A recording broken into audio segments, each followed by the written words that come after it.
and food with artificial coloring, and chickens with boosters to boost the rate of growth, and that's where, and the cancer sticks, which are cigarettes. I'm not angry at you to smoke, I'm just telling you, if a nation loved you, or the leaders loved you, you couldn't buy tobacco. Tobacco produces lung cancer, other forms of cancer, always, not sometimes, if you live long enough. It's about 20 years after you stop smoking that the major problems start. But if you put up a sign, say no to tobacco, or say no to drugs, some pinhead wrote say no to drugs. That doesn't work. If there's money in drugs, they'll sell drugs. If you do away with the money system, there's no basis for corruption. You have to think about this. Now, it's cheaper to give people things. Well, let me give you an example. If a guy gets involved in crime, say 3 times, the last time he steals a $100 watch, so you put the poor guy in jail for 2 years, that costs several $1,000s. Cheaper to give him a watch, let it go. Think about it. How stupid can you be? Now, even the cars you drive, most of you know that if you walk toward your house, the light goes on automatically. And if you live in a half-assed house, you can press the button, the garage doors go up in your car. Surely we can put proximity units on automobiles, so if I got mad at you, I couldn't even drive into your car. Now there's a metal called memory metal, or shape memory alloys. How many of you have heard of it? How many of you saw it on our video? Okay. The shape memory metals are metals with a memory. Who invented it? Nobody. Some guy in Sweden mixed different metals together. Oh, he was doing that all the time. When he mixed nickel and titanium in 50-50 core, he bent it just to see how strong it was and left it on a table in front of a heat lamp, and it straightened itself out. So he was just as surprised as everybody else. Nobody ever invented anything. All that bullshit. Let me tell you how it comes about. I spoke at Princeton University, and I said that whatever I say about man applies to me. Man can't think or reason. Now listen, instead of getting mad, because you've all been brought up to think that they can. The Chinese, 1,500 years ago, used to cut out a doll with its arms up in the air like that, called a dancing lady. And they put a candle in front of it. And as the candle flickered, they cast a shadow. So the girl moved. And the shadow cast by the candle's wick, lifting to the right and left. Now that isn't the invention of the motion picture yet, but that's the beginning. But that the Chinese made bamboo paper and laminated together, whole sheets of paper, they bound them together and wrote the Chinese characters on the front page. But on the corner they made notes, different pages, so you know where to look. If you happen to pick up that little booklet and went, the numbers jumped all over the page. A Chinese artist drew a bird with the wings in different positions, and he drew it in the corner of the page. All you did is, it looked like the bird was flying. That's what I mean by nobody invented the movie camera. It was serially developed. And they tell you in school that we develop language to communicate. Not true. Somebody once banged his knee and went, oh, he banged his elbow and he ate something good, went, So language is an extrapolation of the sounds we made over many, many years. And that's where it comes from. Nobody ever said, I got to invent a language so we can communicate. How do you do that? Nobody ever makes a mistake. Did you know that? That's interesting. They tell you made a lot of mistakes in your life. Really, nobody can make a mistake. There was a guy that fooled with nitric acid and glycerin. He didn't know. The building disappeared, so did the guy. His brother-in-law wrote, don't fool with that stuff. Now, years ago, some Frenchman made a wing about 3 feet long on both sides and jumped off the Eiffel Tower. And he died. And his cousin wrote, make wings larger next time. There is no other way to learn. That's what I mean by nobody makes mistakes. When a wolf walks over to a porcupine, baby wolf, doesn't know what it is, and then it gets stuck. Then, from then on, stays away. If you show a baby a real fire, the baby sticks his finger in the fire and does not pull it out for a little while till it burns. All you have to do is show a baby fire and both hands retract. So they say he's learned. No, his reflexes are altered. If you're born with a better brain than the average person, better quality tissue, more neurotransmitters, you become dumb faster. The brain has no mechanism for deciphering that which is relevant or irrelevant. If you still don't understand what I'm talking about, watch men talk to women. Hey, you're cute. I like your face and your eyebrows.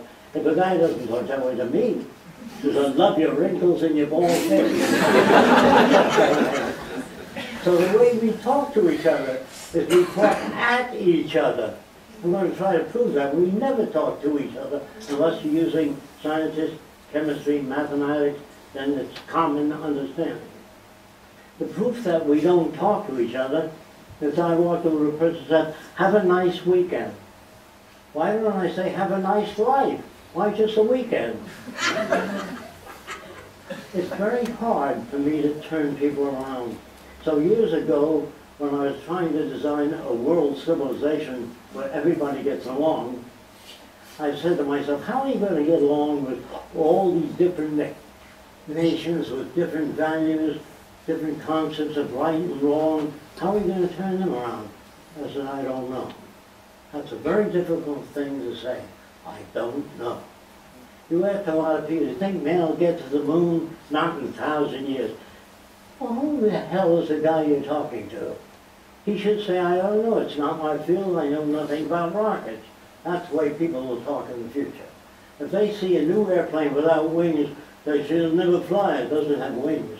What you say is, I'm not technical, how do you propose to lift off the ground without wings? Once we learn how to speak correctly, which we never get in any university, they'll all be shut down years from now. Because teachers don't know how to teach. Universities teachers become a cog in the wheel of the established system. There's no such thing as freedom. Because if there were, you couldn't have 2 political parties. You'd have 102 political parties. And politics knows nothing on how to solve anything. So people say to me, well, Jacque, how do you operate a country then if people really don't know very much? Well, what you have to do first is a survey of what resources your country has. And you have to design cities in proportion to arable land and farm equipment. You don't just build cities all over the place with these crazy roads like you've got through this area. It's just unbelievable. And then they have buses and trolley cars, and they stop at red lights, and the fumes come out. They sit there waiting for traffic to move, and it's supposed to be an intelligent world. Man is put on a pedestal as the greatest creature of evolution. He's the guy that kills more people in the name of God. If your God is different than mine, bingo. So he's also plundered the earth, poisoned the atmosphere, puts artificial coloring and flavoring in foods, louses up the ocean. I don't know if you know this, but the U.S. Army dumped 65 tons of nerve gas off the coast of Miami. How many of you knew that? On one set of hands. And our history books do not cover that. That's why history is propaganda.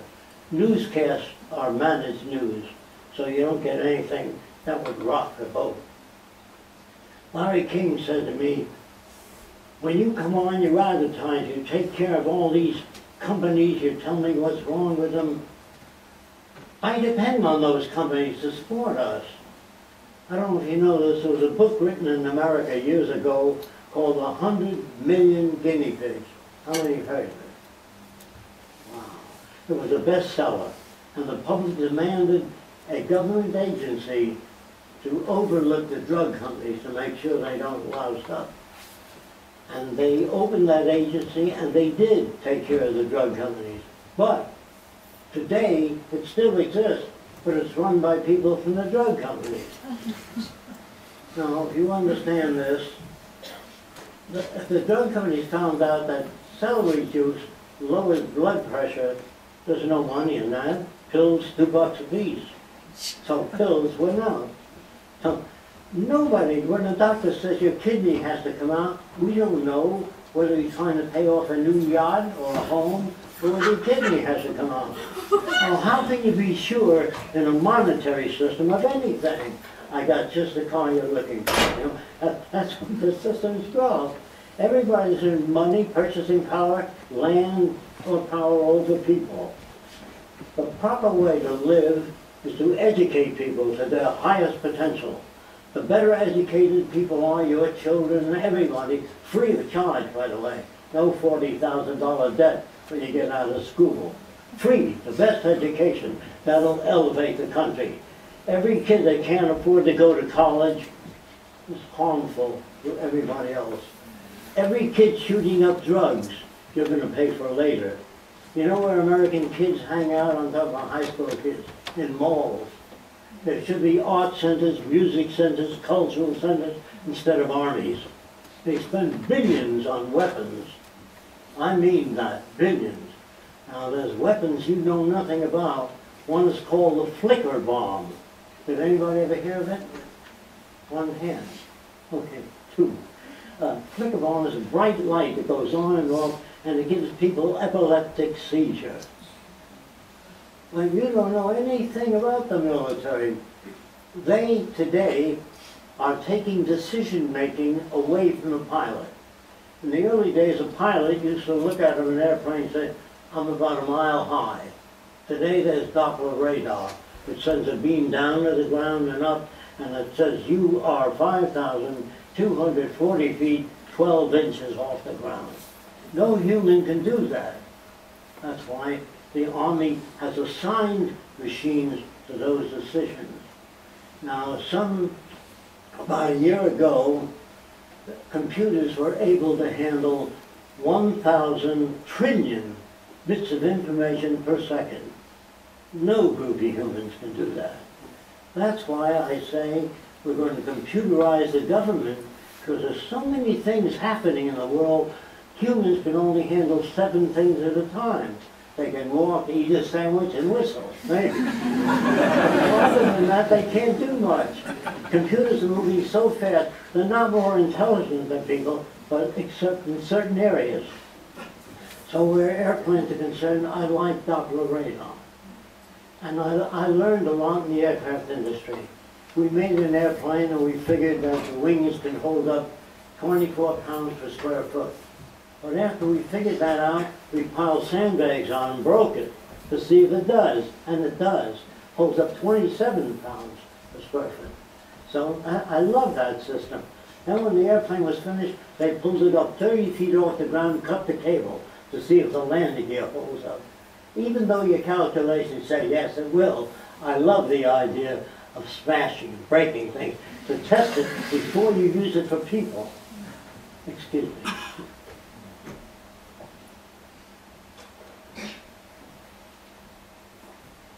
Another thing I want to say about the industry, if an airplane's coming in for a landing, and sometimes the landing gear doesn't come down, you know, it stays in the plane, even though the pilot pressed the button. When that happens in a sane society, the fuel is blown out by an inert gas such as CO2, blows the fuel out. Most people are not killed in air crashes. They're killed by fire. The fire spreads over the engine, the plane explodes. That's what kills people. So when the landing gear doesn't come down, the fuel is blown out. Is that perfect? No. It's a lot better than just the fire.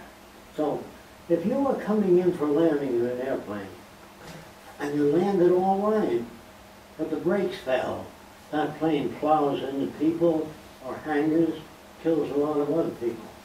In the future, if you put your brakes on a commercial airliner, and it fails to stop the plane, a resting gear comes up. That's a stainless steel net on the runway and stops the plane. All along the runway you have a resting gear. I suggested that to aircraft carriers. So a plane lands, instead of overshooting, a net comes up.